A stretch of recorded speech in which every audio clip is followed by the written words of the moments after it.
Bonjour, bonjour. Bienvenue dans ce culte matinal. Nous allons continuer avec ce qui a été développé hier sur la nécessité de vivre une vie de pureté.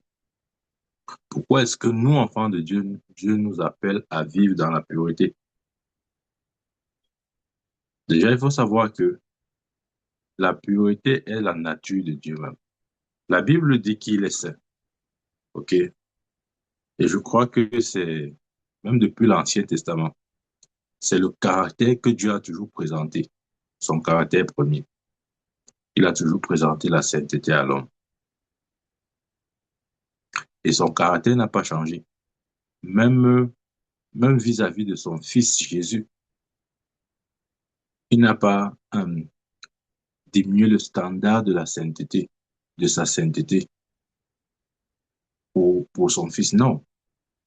Ce que je veux dire, c'est que, rappelez-vous à la croix, Jésus a dit, mon Père, pourquoi m'as-tu abandonné? Dieu ne va jamais réduire ses standards de sainteté. S'il ne l'a pas fait pour son fils, il ne le fera pour personne. Pourquoi le Père s'est détourné du Fils? Parce que le Père reste un Dieu saint. Et le Fils ayant pris la place des hommes, devenant péché, selon 2 Corinthiens 5, verset 17, 18 et 21 même, je crois, il a pris la place du pécheur, il est devenu péché. Amen. Et quand il devient péché, il devient automatiquement incompatible avec la nature de Dieu. La raison pour laquelle le Père se détourne. Ouais. Donc Dieu ne va pas changer son standard. Et si nous disons que nous sommes enfants de Dieu, nous devons opérer dans le standard de Dieu. Ça, c'est le minimum. Ça, c'est le minimum. Maintenant, Dieu nous appelle à vivre dans la pureté, oui, nous le savons, mais est-ce que nous savons le pourquoi? Est-ce que nous savons pourquoi est-ce qu'il nous voit ici? Parce que c'est exactement son caractère. Ça, c'est de. Amen. Et si nous sommes ses enfants, nous devons lui ressembler. Ça, c'est important, nous devons lui ressembler. Ne nous disons pas que nous pouvons faire ce qu'on veut. Après, on a dit que non, je suis déjà né de nouveau, non. Euh, le prophète avait dit qu'on ne perd pas le salut, donc comme il y a pour le salut là, ça va, c'est fini. Attention, hein, attention. Faut pas dire ce que je n'ai pas dit. Le salut que Dieu nous a donné, Dieu, regardez, Dieu n'a pas un plan B dans sa tête. Ce que Dieu te donne, je dis quoi? Dieu a un seul projet, il n'en a pas deux. Ce que Dieu te donne, le salut que Dieu t'a donné, dans la pensée de Dieu, il te voit ou bien il veut que tu préserves, que tu gardes ce qu'il t'a donné. Il avait donné tout ce que Dieu te donne, tu as la responsabilité de le garder, hein. Ne crois pas que non, il m'a donné, et même si je perds, même si je fais comme je veux, non, tu dois garder ce que Dieu te donne. Exemple, le Père avait donné les apôtres, les disciples à Jésus. Même Jésus, dans Jean 17, lorsqu'il prie, il dit, Père, tout ce que tu m'as donné, je les ai gardés. Nous devons garder ce que Dieu nous donne. Nous ne croyons pas que nous pouvons faire comme des fous et à la fin croire que non, ce qu'il m'a donné, il m'a donné. Non, nous devons apprendre à garder ce qu'il nous donne. Bien aimé, quel que soit ce que tu reçois de Dieu, tu dois apprendre à garder. Pourquoi est-ce que Dieu nous veut dans la pureté? Parce que la pureté est un élément qui nous permet de garder ce que nous recevons de Dieu. Il y a des chrétiens qui reçoivent des choses de Dieu. Après un certain temps, ils ont perdu. Je vais vous donner un exemple si vous ne me croyez pas. Ils n'ont pas perdu parce que Satan, on aime dire Satan est venu voler. Il a volé quoi? Il n'a rien volé. C'est-à-dire que c'est juste que tu n'as pas pris tu n'as pas pris des mesures, tu n'as pas, comme je disais hier, tu n'as pas veillé sur toi comme il le faut, en laissant tout entrer. On dit que non, Satan est venu voler. Il n'a pas volé. Il n'a rien volé. Si tu ne vis pas dans le standard de Dieu, ce que Dieu te donne n'est pas une garantie. Et ça, c'est vrai pour tout, hein. C'est vrai pour tout. Pour tout ce que tu peux recevoir de Dieu, même le salut. C'est pourquoi Jésus a dit au dernier jour, plusieurs diront, en ton nom j'ai chassé les démons, en ton nom j'ai parlé en langue, en ton nom j'ai guéri les malades. Et moi je leur dirai, éloignez-vous de moi, vous qui commettez l'iniquité. Donc ça veut dire que tu peux croire, je veux dire quoi? Tu peux penser être avec le Seigneur alors que le Seigneur n'est plus avec toi. Et tu continues à opérer avec sa puissance, mais sa personne t'a déjà quitté. Amen. Donc, le standard de pureté de Dieu voudrait que nous marchions ou que nous soyons comme lui. Il dit, soyez saints comme votre Père céleste est saint. C'est un challenge, enfin, c'est un challenge qui s'impose à chacun de nous en tant qu'enfant de Dieu. Ne croyons pas que non, nous pouvons faire ce qu'on veut. Je t'ai dit, une des façons de garder ce que Dieu te donne, c'est en respectant le principe de la pureté. Ok, je vais te donner un exemple. Dans Jean chapitre 5, parce qu'il y a des gens qui disent, par exemple, ok, l'exemple sera même très clair. Tu peux même recevoir de Dieu une guérison, mais ne crois pas que non.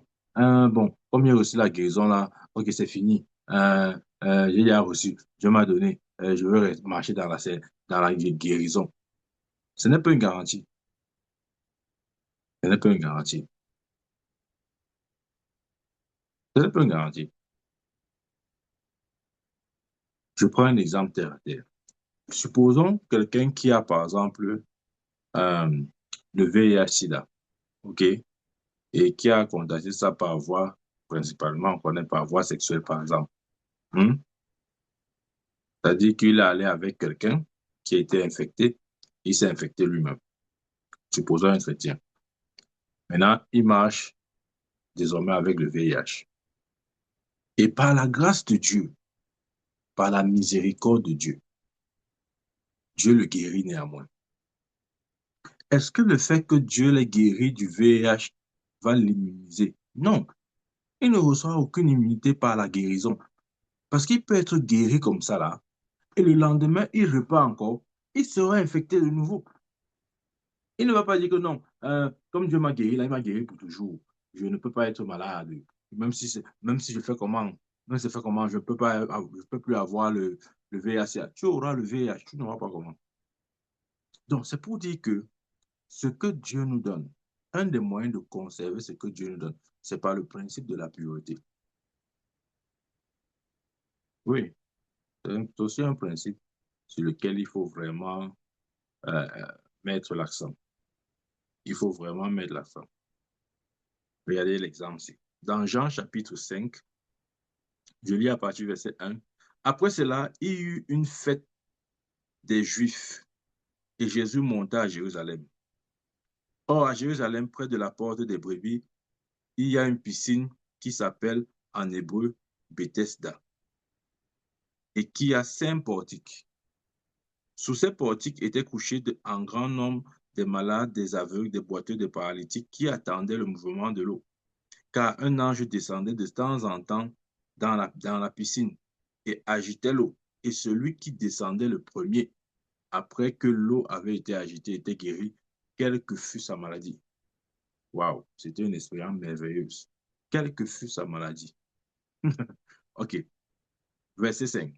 Là se trouvait un homme malade depuis 38 ans. Il était malade depuis 38 ans. 38 ans de maladie. Vous imaginez? Cet homme était malade depuis 38 ans. 38 ans de maladie. Oh, je peux imaginer la souffrance de cet homme.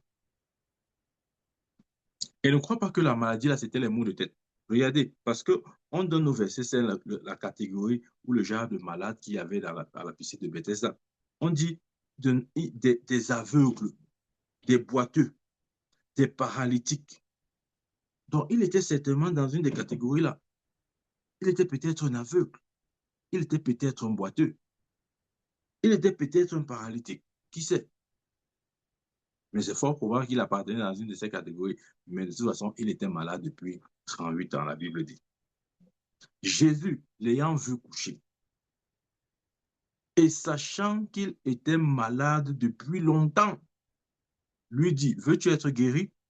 Le malade lui répondit, Seigneur, je n'ai personne pour me jeter dans la piscine quand l'eau est agitée. Et pendant que j'y vais, un autre descend avant moi. Oh, c'était la course, vraiment. Je peux imaginer le contexte de cette piscine. Vous êtes nombreux malades, mais une seule personne ne peut être guérie. Et il faut courir. Dès que l'ange vient agiter l'eau, on doit courir. La course, alors on doit courir. Celui qui tombe dans l'eau le premier, c'est lui qui est guéri. Mais cet homme, voici, il dit que quelqu'un va avant moi. Ça voudrait dire que peut-être qu'il était boiteux ou paralytique parce qu'il n'avait pas une certaine mobilité, puisqu'il dit que quelqu'un va avant lui. OK? En tout cas, continuons. Verset 8. Lève-toi, lui dit Jésus, prends ton lit et marche. Verset 9. Aussitôt cet homme fut guéri, il prit son lit et marcha. C'était un jour de sabbat. Les Juifs dirent donc à celui qui avait été guéri, c'est le sabbat, il ne t'est pas permis d'emporter ton lit. Voilà les religieux. Vraiment. Verset 11. Il leur répondit, celui qui m'a guéri m'a dit, prends ton lit et marche. Il lui demandait, qui est l'homme qui t'a dit, prends ton lit et marche? Mais celui qui avait été guéri ne savait pas qui c'était, car Jésus avait disparu de la foule qui était en ce lieu. Verset 14. Depuis, Jésus le trouva dans le temple et il dit, voici, ouais, il a rencontré cet homme dans le temple après l'avoir guéri. Après, il l'a rencontré dans le temple. Il dit, voici, tu as été guéri. Ne pêche plus, de peur qu'il ne t'arrive quelque chose de pire. Waouh! Voici, tu as été guéri. Ça, c'est la recommandation de Jésus. Il était malade pendant 38 ans. 38 ans de souffrance. Et Jésus vient un jour mettre fin à ses souffrances. Et quelque temps après, il le rencontre dans le temple. Il dit, voici, tu as été guéri. C'est bien. Mais ne pêche plus de peur qu'il ne t'arrive quelque chose de pire. Oui, c'est pour ça que j'ai dit tout à l'heure, l'un des moyens de conserver ce que Dieu nous donne, c'est en appliquant aussi le principe de la pureté. Regardez cet homme, quelle que soit sa maladie, il a été guéri. Mais Dieu est en train de lui dire que si tu pêches, quelque chose de pire va se produire. Probablement, tu vas mourir. OK?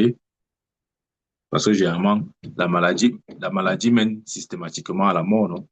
Donc, quand il parle de quelque chose de pire, ce pire-là ne peut qu'être la mort. Donc, il était malade pendant 38 ans. Jésus vient lui restaurer, mais Jésus dit ne pêche plus de peur qu'il ne t'arrive quelque chose de pire. Ce que Jésus est en train de lui dire, c'est quoi? C'est maintenant que tu es guéri, veille sur toi. Tu vois, personne ne peut veiller sur toi à ta place. N'est-ce pas? Tu dis que non, le prophète va veiller sur moi. S'il y a quelque chose, il doit me dire. Je ne dis rien. Je ne dis rien. Je dis quoi? Non, c'est pas comme ça. Tu dois veiller sur toi. Je dis pas que non.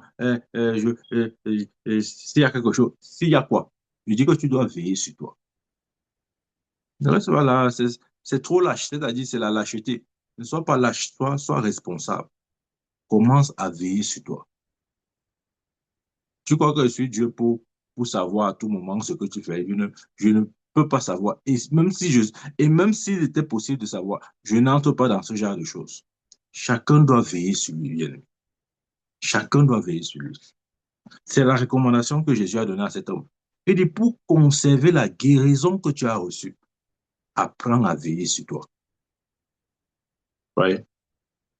Si tu veux conserver cette guérison que je t'ai donnée, veille sur toi. Et des fois, nous recevons des choses de Dieu comme ça là. Nous pouvons, par exemple, recevoir une guérison et nous ne veillons pas sur nous. Veille sur toi. Veille sur toi dans tous les sens du mot. dans tous les sens du mot. Veille sur toi physiquement, veille sur toi spirituellement, veille sur toi dans tous les domaines. Ce n'est pas juste une interpellation à se contrôler spirituellement, non. Même sur le plan de vue naturel, veille sur toi. Veille peut-être sur ton alimentation, veille sur tes relations, veille veille sur toi, veille sur ta vie spirituelle, veille sur tes pensées, veille sur tes paroles, veille sur tes actions. Veille sur toi, veille sur toi. Ça, c'est très important, hein. Lorsqu'on parle du standard de pureté, c'est notre capacité à veiller sur nous. Nous devons réussir ce challenge-là.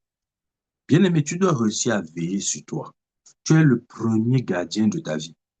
Ce n'est pas le prophète, ce n'est pas moi, c'est toi. Le reste va dire que non, c'est toi. Je dis que ce n'est pas moi, ce n'est pas moi. Je dis que c'est toi. C'est toi. Tu es le premier gardien de ta vie. Tu es le premier prophète de ta vie. Veille sur toi. Veille sur toi naturellement. Veille sur toi spirituellement. Veille sur toi.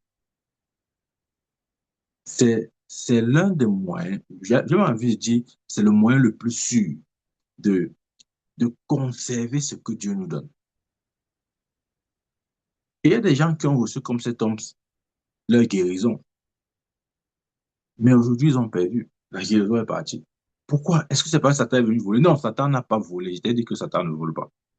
C'est parce que on a manqué de veiller sur nous.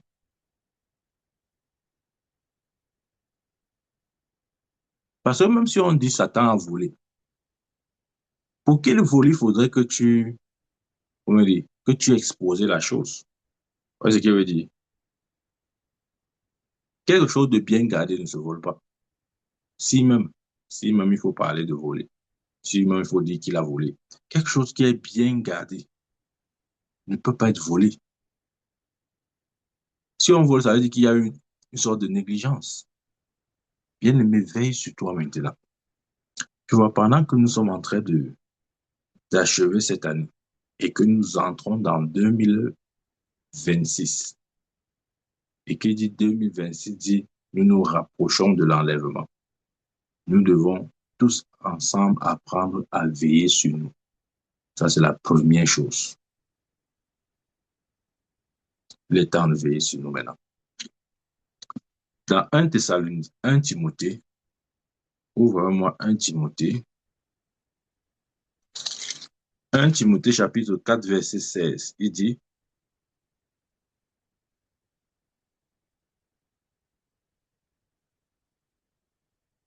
veille sur toi-même. Ça, c'est une recommandation de Paul à son fils Timothée.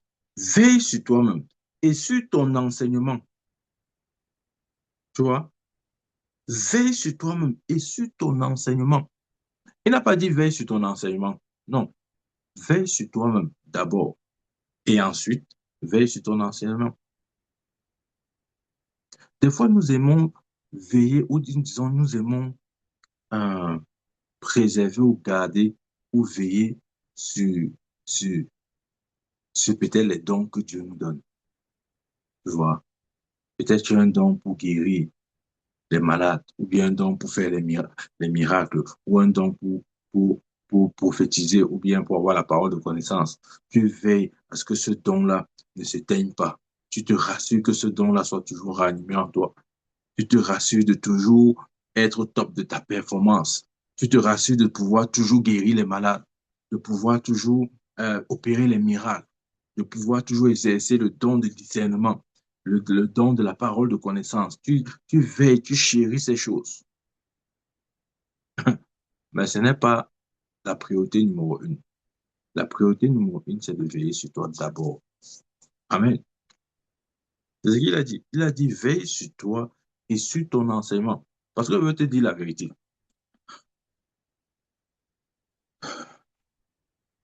La meilleure façon même de veiller sur justement ces dons que nous recevons de Dieu. C'est en veillant sur nous-mêmes. Parce que notre vie est, si vous voulez, comment je vais dire ça? Je donne un exemple. Qui peut manger une bonne nourriture dans un plat sale? Personne. Si tu aimes le ndolé,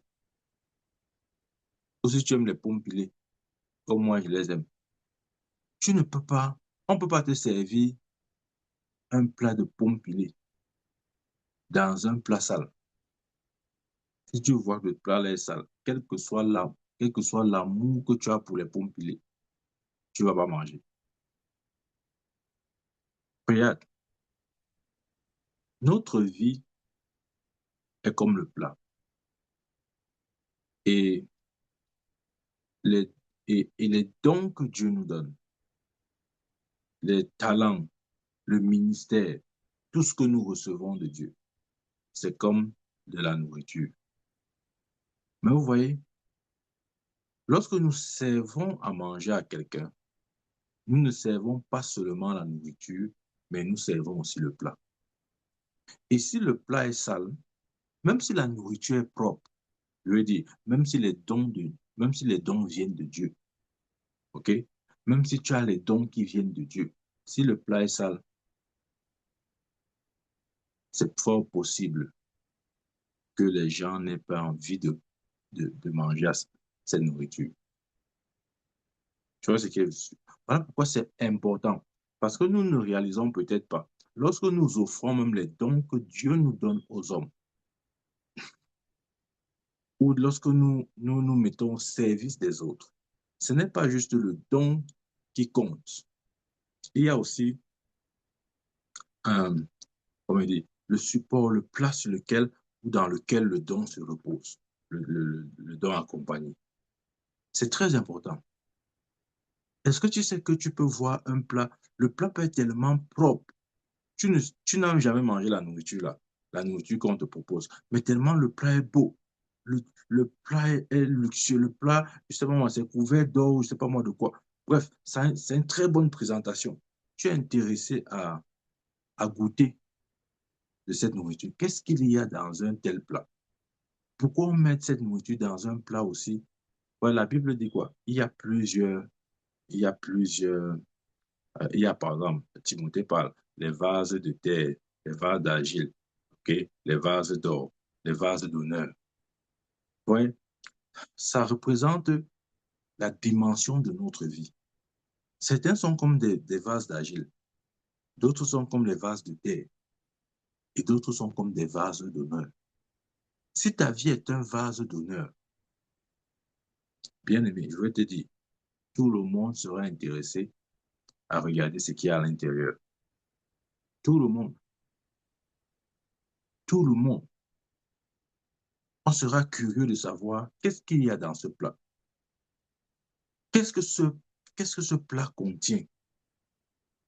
Mais si tu as même une bonne nourriture, ok, tu as préparé une très bonne nourriture, mais tu sais cette nourriture dans un plat sale, il faut beaucoup de foi pour que les gens mangent en ne pas justement en faisant fi du plat. Il faut beaucoup de foi parce que ça va ensemble. Ça va ensemble. Vous voyez, j'ai dit que si nous nous attardons uniquement sur les dons, sur les appels, sur les ministères, et nous laissons notre propre vie, le résultat sera que ces dons ou ces appels, ou appelez ça comme vous voulez, ces choses n'auront pas un impact sur la longue durée. Tu peux servir, tu peux donner, tu peux mettre au service des hommes, ces dons-là. Mais ouais, ça sera comme un feu de paille. Ça va venir, ça va repartir. Il n'y aura rien de consistant. Les gens ne vont pas saisir de manière permanente. En fait, ce n'est pas que le message n'est pas bon. Ce n'est pas que ce que tu as dit n'est pas correct. C'est que la nourriture est déposée dans un plat sale. Ouais, c'est pour ça que Dieu nous veut dans la dimension de la pureté aussi. Et je t'ai montré avec l'exemple de cet homme malade depuis 38 ans.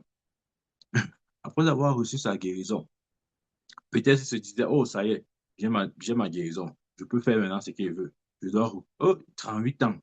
Je dois faire le rappel. Toute ma jeunesse, la maladie a pris ma jeunesse. Maintenant que je suis guéri, je dois faire tout ce que j'étais censé faire depuis ma jeunesse. Je dois me livrer aux passions de la jeunesse. Je dois faire tout ce que les jeunes de mon âge auraient dû faire ou ont fait et que je n'ai pas fait. Mais Jésus vient ici au temple. Ouais. Et c'est, il parle à cet homme au temple, dans la maison de Dieu.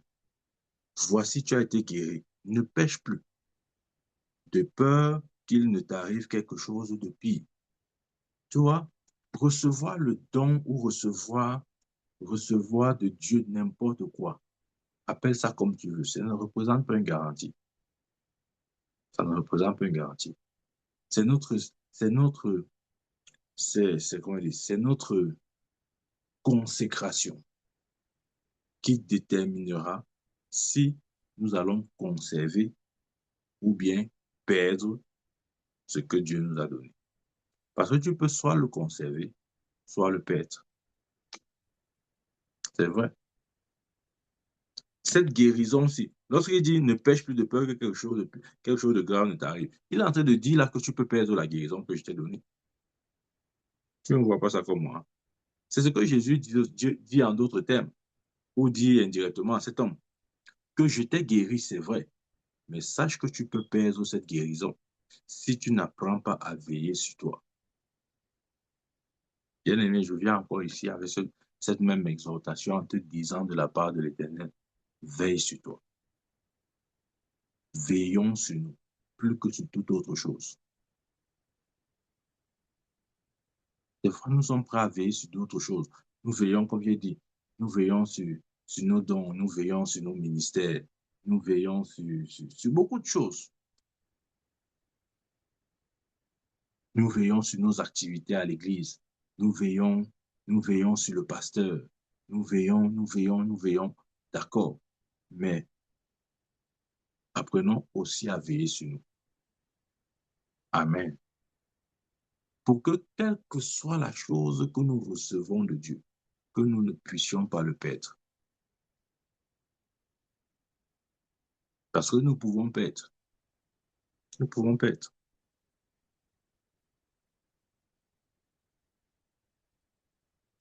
Regardez, j'ai dit, Dieu, Dieu n'est pas un homme. Il a sa façon de penser. Et comme j'ai dit, dans le plan de Dieu ou dans la pensée de Dieu, c'est difficile de le concevoir, mais il n'a pas en lui, comment je vais dire ça? Il n'a pas en lui deux plans. Il a en lui un seul plan. Parce qu'il croit tellement en nous, ou du moins, il espère que nous allons agir exactement comme il attend de nous. C'est pourquoi lorsqu'il nous donne le salut, il ne nous donne pas ça avec réserve. Et il ne nous donne pas en disant, OK, je vous donne ça, mais sachez que vous pouvez perdre. Parce que Dieu ne pense pas en termes de perte. Dieu ne pense pas en termes de perte. C'est l'homme qui crée la perte dans son système, par sa manière de parler, de raisonner, de penser, d'agir, etc. C'est nous qui créons. Ouais, c'est un peu comme, ah, permettez-moi de dire ça, c'est un peu comme Dieu lorsqu'il a créé Lucifer. Dieu n'avait pas un plan B. Il a créé Lucifer, ça c'était ce qu'il voulait. Mais il n'est pas l'auteur pardon. Il a créé Lucifer, oui, mais il n'est pas l'auteur de Satan. C'est-à-dire, il n'a pas créé Satan. C'est pour dire que Dieu pense d'une seule manière. Il ne pense pas de deux manières. Mais nous pouvons créer d'autres choses qui n'existent pas dans son programme. Dieu a créé Lucifer, cet ange de lumière, pour sa gloire. Mais Satan sort d'où? Satan ne sort pas de Dieu. Les gens disent que Satan, Satan, c'est la créature de Dieu. Non, non, non, il n'a pas créé Satan. Il ne sait même pas ce que c'est, celui-là. Non, Dieu n'a pas créé Satan. Il a créé Lucifer. C'est Lucifer, dans sa rébellion, qui a engendré Satan. Ce n'est pas Dieu qui a créé Satan. Dieu a créé Satan. Pourquoi il a créé Satan? Il ne devait pas le créer. Il n'a jamais créé Satan. Lisez votre Bible depuis la journée. La Bible dit que tout ce que Dieu crée est bon. Si vous dites que Dieu a créé Satan, ça veut dire que Satan est bon. Non, il n'a pas créé Satan. Ouais, c'est pour ça que je t'ai dit, j'essaye de te dire ça, je ne sais pas si tu me comprends. Dieu n'a pas un plan B, il raisonne une seule fois. Et ça veut dire que Dieu pense une seule fois. Il ne pense pas deux fois, non, il pense une seule fois. Maintenant, quand il y a souvent les deuxièmes options ou les troisièmes options ou toutes ces choses-là, les plan B, plan C, c'est l'homme qui crée toutes ces autres choses-là. Ce n'est pas Dieu. Ça veut dire que quand Dieu même te guérit, il n'attend pas te voir perdre ta guérison, non. Il ne t'a pas guéri pour que tu sois encore malade, non. Mais il n'est pas totalement responsable de tout ce qui t'arrive. Parce que l'homme aussi a le libre arbitre. Nous avons la capacité de choisir. Et dépendamment des choix que nous faisons, nous avons certains résultats. Il dit, je mets devant toi la vie et la mort, choisis la vie afin de vivre. Ouais, regardez, regardez la structure de ce verset. Je mets devant toi la vie et la mort, choisis la vie afin de vivre. Je vous ai dit que Dieu pense d'une seule manière, il ne pense pas de deux manières. Normalement, il devait dire ceci.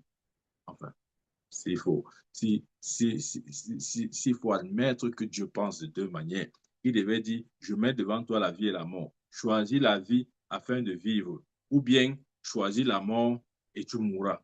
Il n'a pas parlé de ça. Parce qu'il pense d'une seule façon. Je vais tu comprendre ce qu'il essaie de dire. Dieu pense d'une seule façon. Il choisit la vie afin de vivre. Ça veut dire dans la pensée de Dieu, quand il te voit, il voit la vie, il te voit vivre. Il ne voit pas la mort. Mais bien sûr, si tu ne t'alignes pas à ce choix-là, si tu ne choisis pas le choix de Dieu qui est la vie, tu vas néanmoins te trouver dans la mort.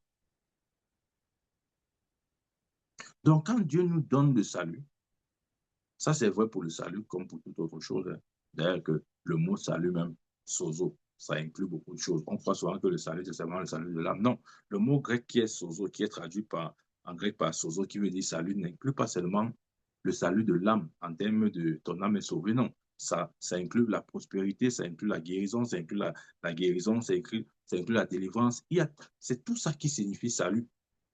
Donc, Dieu, quand il nous donne le salut, il n'a pas planifié ou il ne pense même pas que nous pourrons le perdre. Même s'il est vrai que selon les choix que nous faisons, nous pouvons le perdre. Mais ce n'est pas dans sa pensée, c'est nous qui créons ce plan-là. Bien aimé, ce que je veux dire, c'est que n'essaye pas de créer ce qui n'existe pas dans la pensée de Dieu. Arrête-toi à l'idée que Dieu a. Arrête-toi sur la pensée de Dieu. Et ne va pas au-delà. Ne va pas au-delà.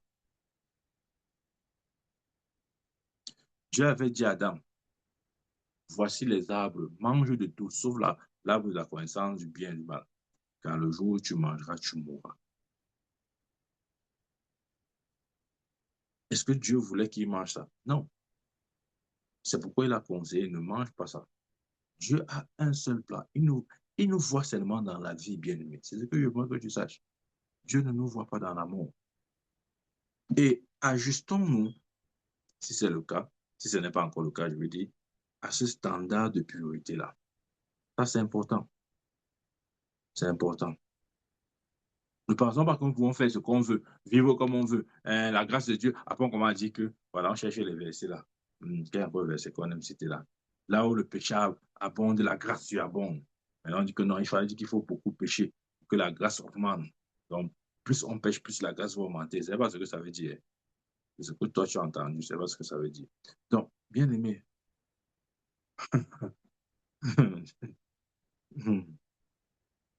non, ce n'est pas comme ça.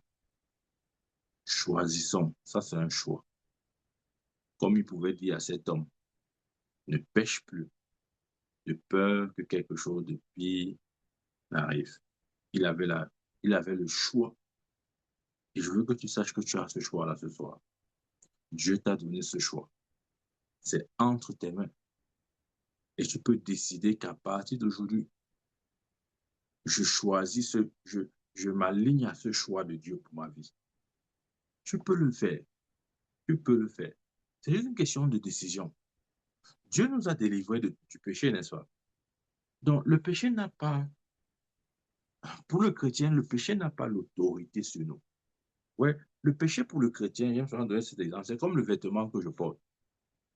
Je l'ai porté, je l'ai porté ce soir parce que j'ai voulu le porter.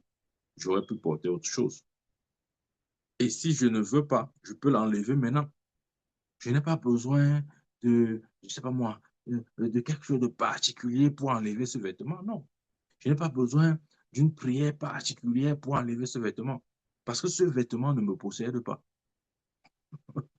Ça ne me possède pas. Je peux l'enlever à tout moment. Si je ne le veux pas, je l'enlève. Bien-aimé, conçois le péché de cette manière. Ce n'est pas quelque chose qui a autorité sur ta vie. C'est pour ça que le jour que tu dis, j'arrête, tu arrêtes. Tu arrêtes. Parce que ça n'a pas de pouvoir. Lis ta Bible, la Bible dit que Dieu nous a transféré des ténèbres à la lumière, du royaume de Satan au royaume de Dieu. Ça veut dire que Dieu nous a mis dans une position où le péché n'a plus autorité sur nos vies. Donc, on peut arrêter tout ce qu'on veut. Généralement, c'est parce que quelque part, on se plaît un peu à ça. Parfois, ce sont des péchés qu'on aime bien. On ne peut pas se séparer. Non, comment faire pour me séparer de ça? Je ne peux pas m'arrêter de faire ce que je suis en train de faire là. Oui, si, là c'est ton choix, tu vois. C'est parce que tu te dis que non, je dois continuer. C'est trop bon, c'est trop sucré.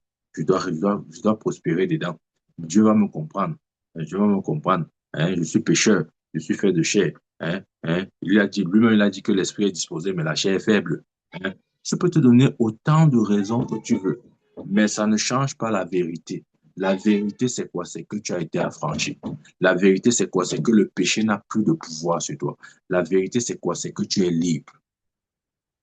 C'est ça la vérité. N'accepte pas autre chose. Il n'y a pas autre chose que ce que je viens de dire là. Et si tu crois à autre chose que ce que je viens de te dire, tu es dans le mensonge. Comme un Jean dit, si nous disons, j'aime bien ça, si nous disons que nous sommes en communion avec lui et et que nous ne marchons pas dans la lumière, nous mentons et nous ne pratiquons pas la vérité. Parce que la réalité, comment il dit, la vérité qui est doit être notre témoignage. Bien, mais je vais te laisser avec ces quelques mots-là, en te disant, tu peux choisir. Dieu t'a donné la capacité. Tu peux veiller sur toi. Ne fais pas comme un enfant. Tu dis que on doit veiller sur moi. On n'a pas veillé sur moi. Qui va veiller sur toi? Donc, tu crois que quelqu'un va rester là pour veiller, rester là toute sa vie à veiller sur toi. Il a mangé, il n'a pas mangé, il a péché, il n'a pas péché. Si tu veux, tu veilles sur toi. Si tu veux, tu ne veilles pas. Non. Ne crois pas il y a quelqu'un qui a été, hein, il y a un ministère comme ça, là. Hein. Non, non, non, c'est pas comme ça. C'est pas comme ça. Tu dois veiller sur toi. Tu dois veiller sur toi. Si tu me donnes cette responsabilité, ça veut dire que tu veux faire de moi ton esclave. Donc, il faut que 24 heures sur 24, je sois à côté de toi. Donc, moi, je ne veux pas, au lieu de rester là, veiller sur ma propre vie, je veux laisser ma vie pour venir veiller sur ta vie. Non, je veille sur ma vie, tu veilles sur la tienne. C'est comme ça. Tu vois, c'est que tu es fâché quand il parle comme ça. Le prophète, il ne parle même pas bien. Il est notre père, non? Pourquoi il ne doit pas nous gronder? Je ne suis pas en train de te gronder, je te dis juste la vérité. Tu dois veiller sur ta vie maintenant. Veille sur ta vie, ça c'est la chose la plus importante. Veille sur ta vie. Que Dieu te bénisse. Au nom de Jésus-Christ. Amen. Amen. Amen. Y a-t-il des questions? Amen.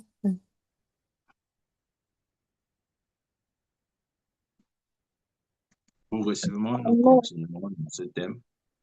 Et nous allons voir d'autres choses. Amen. Donc, bien aimé, j'espère pendant que nous parlons ces choses, nous parlons de ces choses, tu te sens interpellé, tu te sens challengé et surtout, tu, intérieurement, tu prends des résolutions. Ça, c'est un peu un message qu'on écoute, après on dit seulement Amen. Non, c'est pas un message d'Amen ici. C'est pas un message où on dit, oh, ouf, ouf. Non, le message était fort. Non, ce n'est pas ça. Ce ne sont pas les émotions ici. Ce que je suis en train de prêcher là, c'est plus que ça va au-delà des émotions. Ça veut dire que tu dois t'asseoir comme ça là, seul devant Dieu.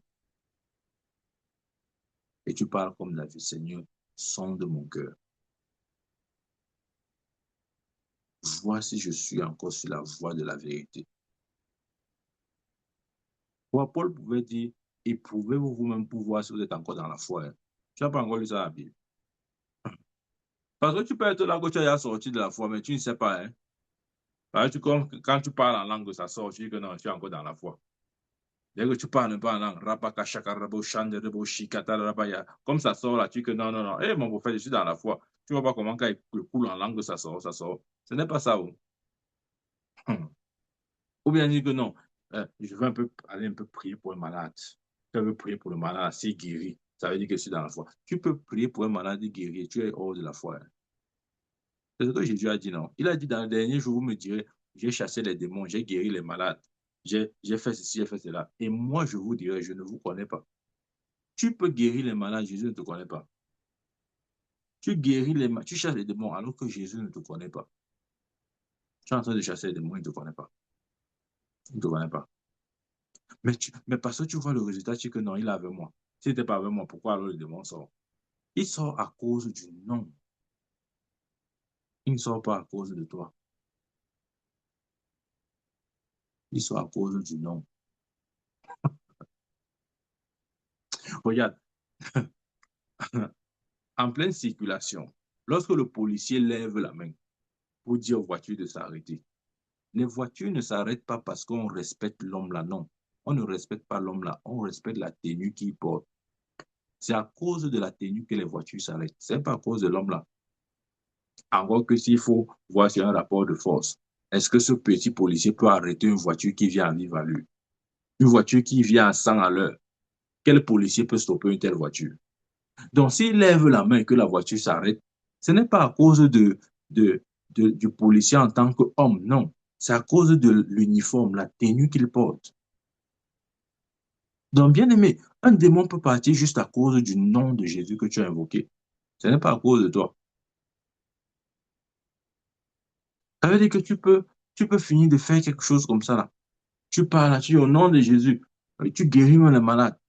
Tu te dis non, comme j'ai guéri les malades, bon, ça veut dire que Dieu n'est pas vraiment trop fâché contre moi.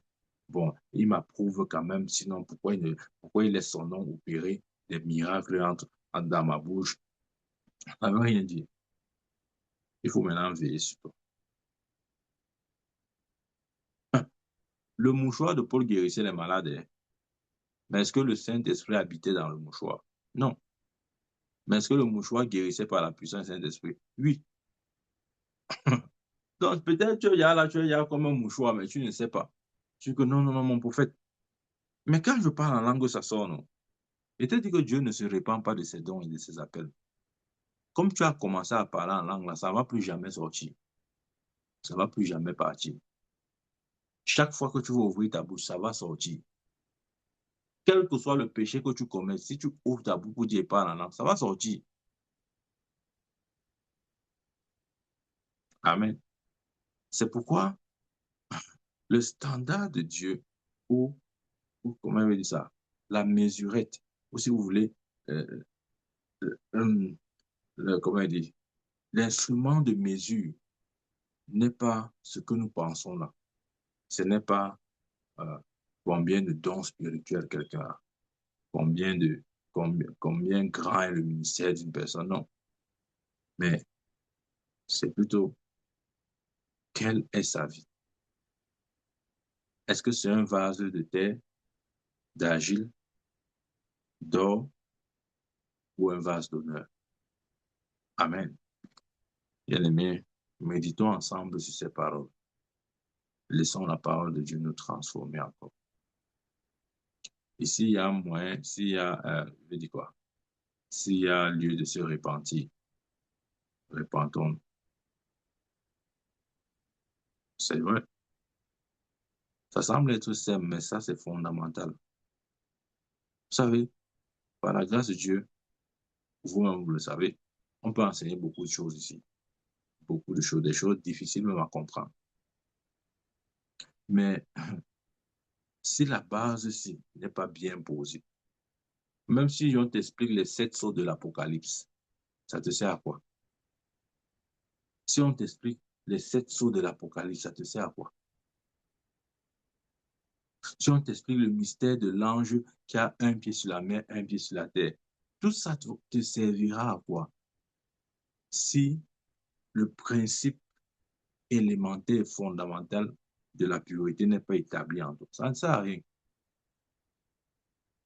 Et à la fin, ça va juste te donner une sorte d'orgueil mal placé même. Parce que tu vas dire non, je connais beaucoup de choses dans la Bible, hein. Je connais beaucoup de choses. Tu ne connais rien du tout.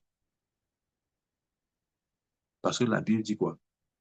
La crainte de l'Éternel est le commencement de la sagesse. La crainte de l'Éternel. Et la crainte de l'Éternel, c'est la révérence. Et nous exprimons aussi cette révérence par ce profond respect, par, par cette vie qui est la sienne et la nôtre aussi. Cette vie de pureté. Sinon, ça ne sert à rien. Ça ne sert à rien d'expliquer les mystères de Daniel, les mystères de ses rêves, ses visions. On parle d'Apocalypse, les mystères de l'Apocalypse, toutes ces choses-là. Ça sert à quoi? Ça ne sert à rien. Ça ne sert à rien. Ouais, c'est un peu comme une maison. Ouais, si la fondation de la maison a échoué, levez les murs que vous voulez, habillez-la comme vous voulez, mettez l'or, le diamant. C'est une question de temps. Si la fondation n'est pas bonne, tôt ou tard, la maison elle va tomber. C'est juste une question de temps. Or, des fois, nous ne travaillons pas sur notre fondation. Nous sommes pressés de lever les murs. Non, non, non, non. Non, mon prophète, on perd trop le temps. Il faut déjà lever le mur ici. Depuis là, le mur ici est seulement à 2 mètres. On doit monter jusqu'à 10 mètres. Tu perds le temps. Tu vois même comment? Non, bien aimé, prends le temps sur la fondation. Prends le temps sur la fondation. Qu'on se moque même de toi. Oh, depuis là, il est toujours sur la fondation. Oui, accepte, reste sur la fondation là. Parce que je vois ceux qui se précipitent à lever les murs, s'ils n'ont pas une bonne fondation, Satan va venir souffler sur ça. Ça va s'écrouler. On va dire, mais comment une maison aussi grande a fait pour s'écrouler? Mais il n'y a pas de fondation, Satan souffle. Jésus a dit quoi? Une maison qui est bâtie sur le sable, et une maison qui est bâtie sur le roc. Ça veut dire c'est une maison qui a la fondation et celle qui n'en a pas. Est-ce que ta maison a la fondation? Mais c'est le moment de travailler sur sa fondation, hein. Peut-être tu es seulement pressé à élever les murs, à sortir les portes, à sortir les fenêtres, à chercher le luxe, chercher le diamant, mettre sur le carreau, les carreaux en diamant, le chandelier, l'écran plasma géant, format cinéma, ou bien mettre la piscine, mettre ceci. Non, non, non. Laisse d'abord tout ça. Commence maintenant à travailler sur la fondation. Amen. Que Dieu nous bénisse une fois de plus. Amen. Dieu nous encourage à suivre encore cette série d'enseignements qui continuera demain. Et tu vois, je t'ai dit, ce message, c'est un peu un message où on écoute, on dit Alléluia. Non, on ne dit pas Alléluia. Ce n'est pas un message qu'on crie Amen. Ne crie même pas Amen. Ne dis rien du tout. C'est un message c'est-à-dire qui nous interpelle tous à méditer. Ce n'est pas un message qui vient agiter tes émotions, là, je crois, crier Amen, Amen. Non. Ne dis pas Amen aujourd'hui. Réfléchis sur toi-même. C'est-à-dire que entre en toi, réfléchis. Commence à voir tes fondations, tes fondements. Questionne même tes fondements. Questionne-les. Ne dis pas que mon prophète, je suis dans la foi depuis 20 ans. Il t'a dit ces choses ne servent à rien. Sois honnête envers toi-même, au moins pour une fois. Questionne tes fondements. Est-ce que mes fondements sont bons? Est-ce que je suis sur du sable mouvant ou est-ce que je suis sur le roc? Quel est mon degré de consécration? Quel est mon degré de consécration?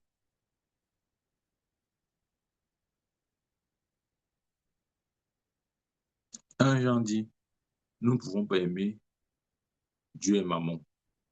Nous ne pouvons pas aimer Dieu et le monde. Quel est notre degré de consécration? Parfois, il faut que non.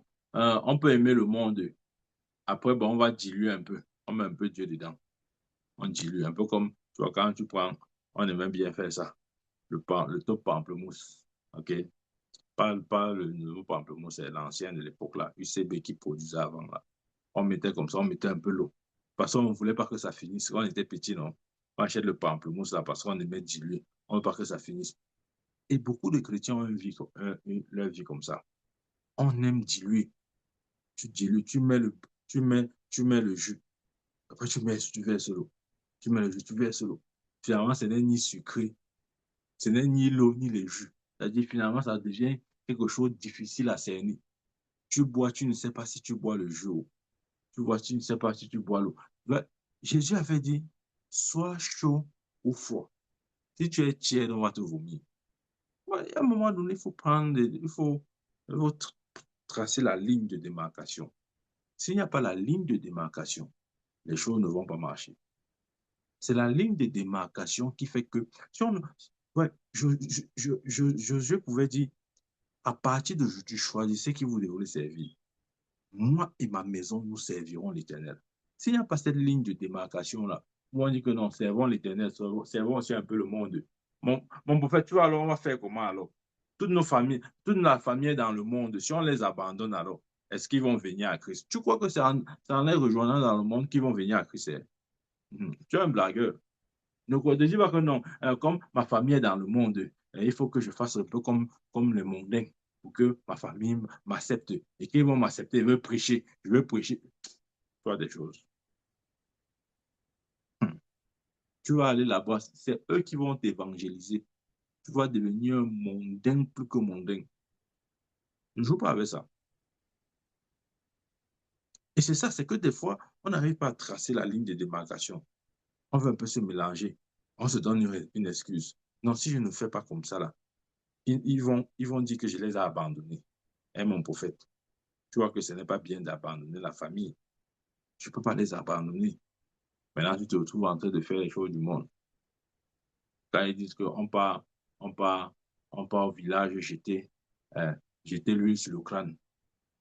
Toi, tu es enfant de Dieu, tu parles en langue tu dis toutes ces choses-là.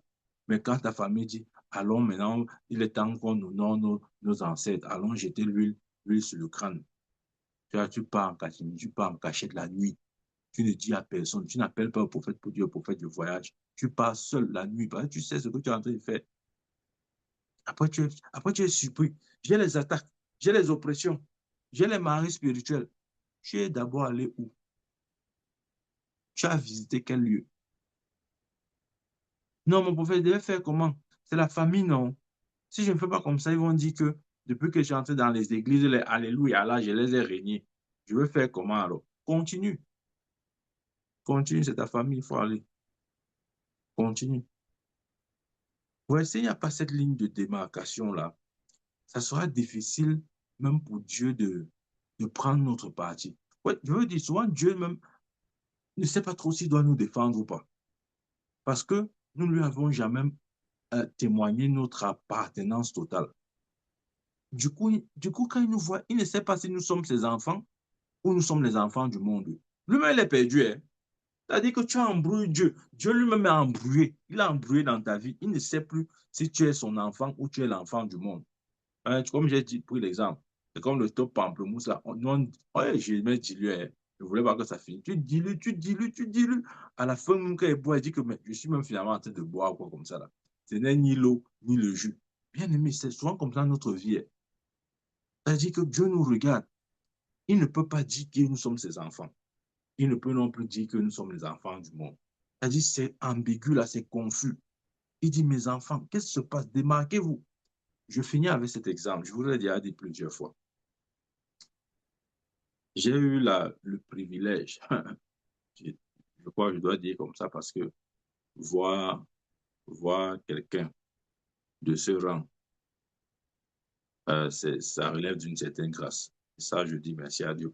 En tout cas, j'ai eu le privilège de voir, comme vous voyez ma face là, c'est comme ça que j'ai vu l'apôtre Paul.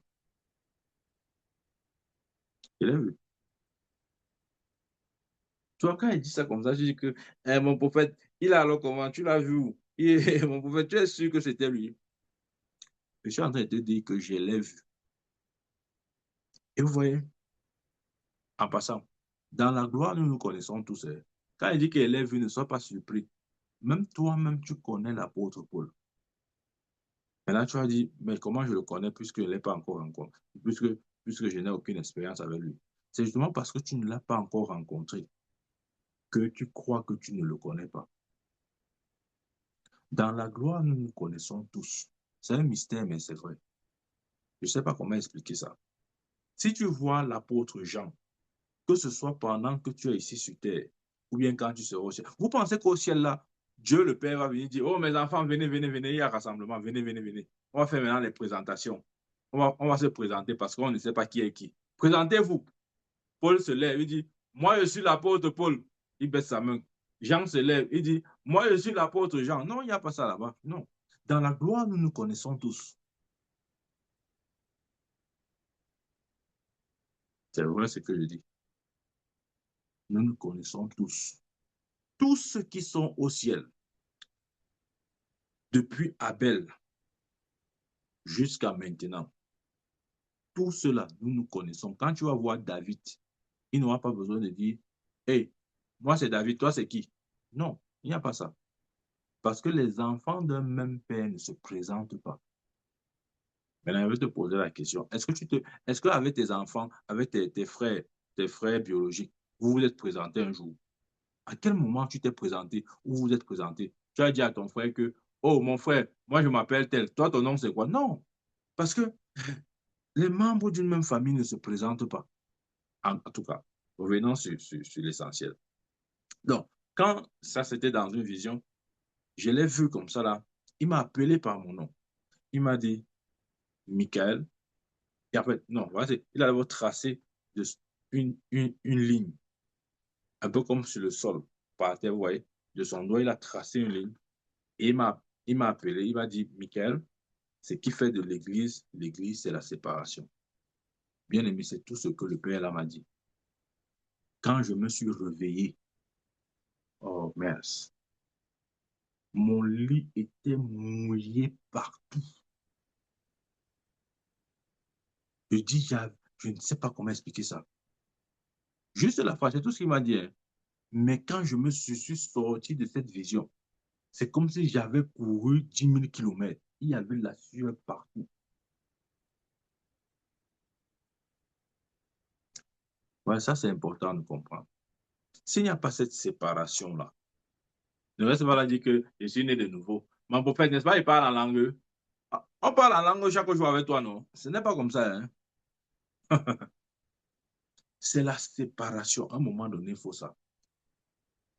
Il faut ça. Il faut ça, sinon on n'est plus. Le monde dira où est donc la différence. Si le monde voit que nous faisons exactement ce qu'ils font, dis-moi, pourquoi est-ce qu'ils devraient encore venir à Christ? Si nous avons déjà les mêmes habitudes, les mêmes comportements, pourquoi est-ce que nous devons nous attendre qu'ils viennent au Seigneur? Ils viennent encore faire quoi? Puisque nous qui disons que nous sommes dans le Seigneur, nous faisons déjà les mêmes choses. Il va encore venir faire quoi dans le Seigneur? Pendant ce temps, tu crois que, c'est-à-dire, tu es naïf de croire que non, c'est en faisant, ok, en les rejoignant, en faisant comme eux, qu'on va les gagner.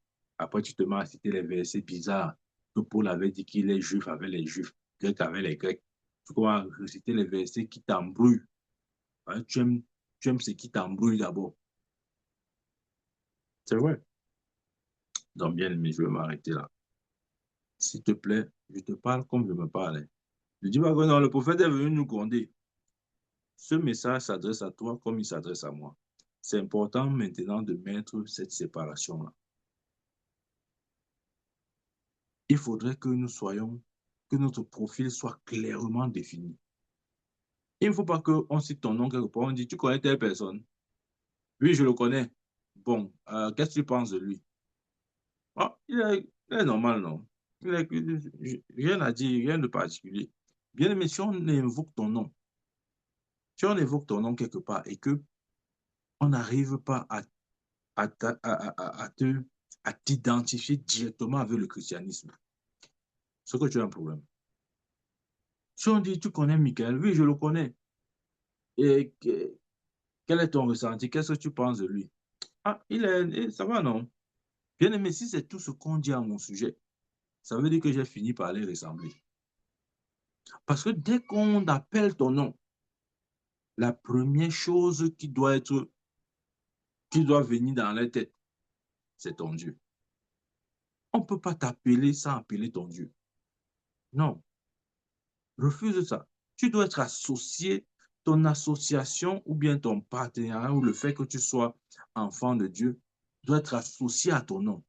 Dès qu'on t'appelle, il faut qu'on voit directement Dieu. Quand on t'appelle, on dit que Dieu, ça va, non? Bien aimé, si on t'appelle, on dit ça va, non? Sache que tu les ressembles. Tu les ressembles. Tu les ressembles. Amen. Nous allons prier, Père, au nom de Jésus. Merci pour ta grâce. Merci pour ta parole. Oh Dieu, aide-nous pendant que nous écoutons ces paroles. Aide-nous, oh Dieu,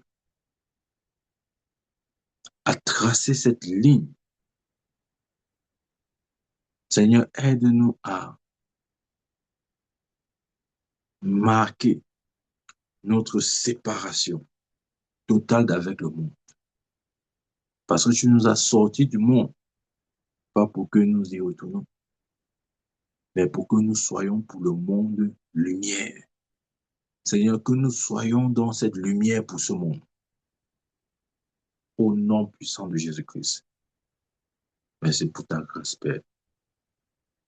Merci pour tes enfants connectés en ce jour.